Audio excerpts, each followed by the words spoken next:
ఒకరోజు చిట్టి అనే చిలక తన గూడుపై నుండి పర్వతాల వైపు చూస్తూ ఏదో ఒకరోజు ఆ పర్వతాలపై నుండి సూర్యోదయాన్ని చూడాలనుకుంటుంది. అది విన్న మిగతా పక్షులు ఎగతాళిగా నవ్వుతూ నువ్వు అక్కడికి వెళ్ళలేవు, వెళ్ళినా కూడా మళ్ళీ తిరిగి రాలేవు అంటాయి. చిలుకకు తోడుగా మీను అనే మరో పక్షి నేను కూడా నీతో వస్తా, మనమిద్దరం కలిసి వెళ్దాం అంటుంది. ఆ రెండు పక్షులు కూడా ఆకాశంలో తమ ప్రయాణాన్ని ప్రారంభిస్తాయి. వాటి ప్రయాణంలో అవి చాలా సమస్యలు ఎదుర్కొంటాయి. బలమైన గాలులు, వర్షం, అలాగే ఉరుములు మెరుపులతో కూడినటువంటి వాతావరణంలో వాటన్నిటిని అధిగమిస్తూ అవి ముందుకు సాగుతాయి. ఆ రెండు పక్షులకు గరుడ అనే ఒక పెద్ద పక్షి ఎదురవుతుంది.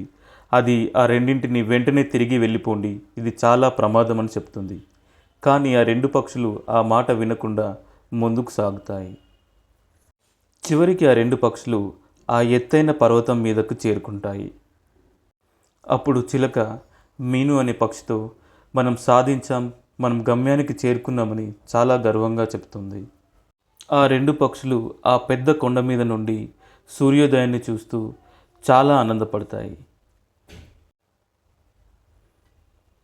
తిరిగి ఆ రెండు పక్షులు వారి ఊరికి చేరుకుంటాయి. మిగతా పక్షులు వాటిని అభినందిస్తాయి.